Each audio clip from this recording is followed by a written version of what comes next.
आइए जानते हैं आषाढ़ी एकादशी का व्रत कब है।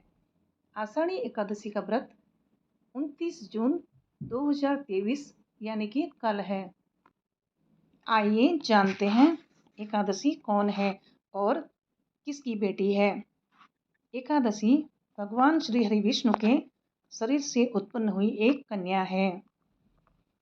भगवान श्री हरि विष्णु जब योग निद्रा में थे उस वक्त एक मूर नामक दैत्य ने उन्हें जैसे ही मारने का विचार किया वैसे ही श्री हरि विष्णु के शरीर से एक कन्या निकली और उसने मूर नामक दैत्य का वध कर दिया। जागने पर श्री हरि विष्णु को उस कन्या ने, जिसका नाम एकादशी था, बताया कि मूर को श्री हरि के आशीर्वाद से उसने ही मारा है। भगवान श्री हरि विष्णु ने खुश होकर श्री हरि ने एकादशी को सभी तीर्थों में प्रधान होने का वरदान दिया। आइए जानते हैं एकादशी मनाने का कारण। आषाढ़ी एकादशी या शयनी एकादशी भगवान श्री विष्णु को समर्पित है। ये दिन बड़ा ही महत्वपूर्ण होता है क्योंकि माना जाता है कि भगवान श्री विष्णु इस दिन से योग निद्रा यानी कि मानसिक विश्राम की स्थिति में चले जाते हैं। यह अवधि भगवान विष्णु की गहरी नींद में जाने की शुरुआत का प्रतीक है, जो कि 4 महीने तक जारी रहता है। आइए जानते हैं भगवान श्री हरि विष्णु को कौन सा कलर सबसे ज़्यादा प्रिय है। भगवान श्री हरि विष्णु को पीला कलर बहुत पसंद है, इसलिए एकादशी व्रत के दिन हमें भगवान श्री हरि विष्णु को पीले वस्त्र, पीले फूल और हो सके तो पीली मिठाइयों का भोग लगाकर, रोली चंदन टीका चढ़ाकर भगवान श्री हरि विष्णु से सुख, समृद्धि, धन धान्य, वैभव और संपूर्ण खुशहाल जिंदगी का आशीर्वाद लेना चाहिए। इस दिन अगर हो सके तो हमें भी पूजा के वक्त पीले वस्त्र पहनकर ही भगवान श्री हरि विष्णु की पूजा करनी चाहिए। व्रत का उद्यापन हमें एक दिन के बाद करना है, यानी कि व्रत का पारण हमें द्वादशी के दिन करना होगा।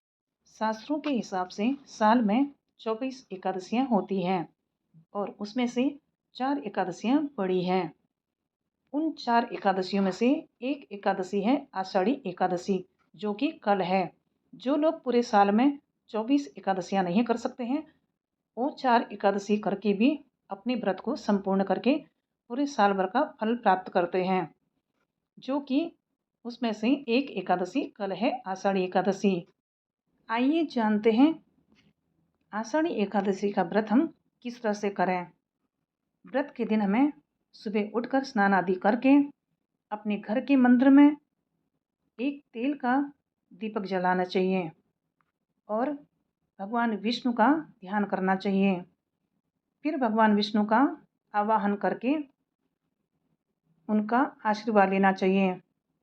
फिर एकादशी व्रत को ईमानदारी और पूरे मन, भाव और श्रद्धा से करने का संकल्प लेना चाहिए। भगवान विष्णु को जल, पुष्प, धूप, दीप और नैवेद्य अर्पित करें। आइए जानते हैं आषाढ़ी एकादशी मुख्य रूप से कहाँ मनाई जाती है। आषाढ़ी एकादशी महाराष्ट्र में बड़े धूमधाम से मनाई जाती है।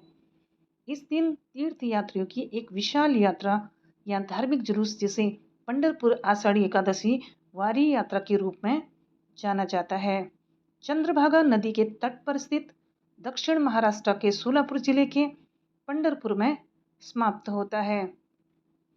पंढरपुर भगवान श्री विष्णु के एक स्थानीय रूप श्री विठ्ठल देवता की पूजा का मुख्य धाम है। इस दिन भक्त बड़े भक्ति भाव से और श्रद्धा से भगवान विठ्ठल की पूजा करते हैं और महाराष्ट्र में जिसे यात्रा कहा जाता है, भगवान विठ्ठल की यात्रा में बड़े ही धूमधाम से शामिल होते हैं। आशा करती हूँ आप सबको मेरी ये जानकारी अच्छी लगे। अगर आप भी एकादशी का व्रत करते हैं तो आपको एकादशी व्रत की ढेर सारी शुभकामनाएं। मेरे सारे व्यूअर्स पर भगवान श्री हरि विष्णु अपनी कृपा दृष्टि बनाए रखें। सबके घर में धन, धान्य, वैभव, सुख, समृद्धि हमेशा बनी रहे। हर एक के जीवन में खुशहाली आए। भगवान श्री हरि विष्णु से यही प्रार्थना करते हैं। मेरी पूरी वीडियो वॉच करने के लिए आप सबका बहुत बहुत शुक्रिया, बहुत बहुत धन्यवाद। मिलते हैं फिर एक नई अपलोड के साथ में। नमस्कार।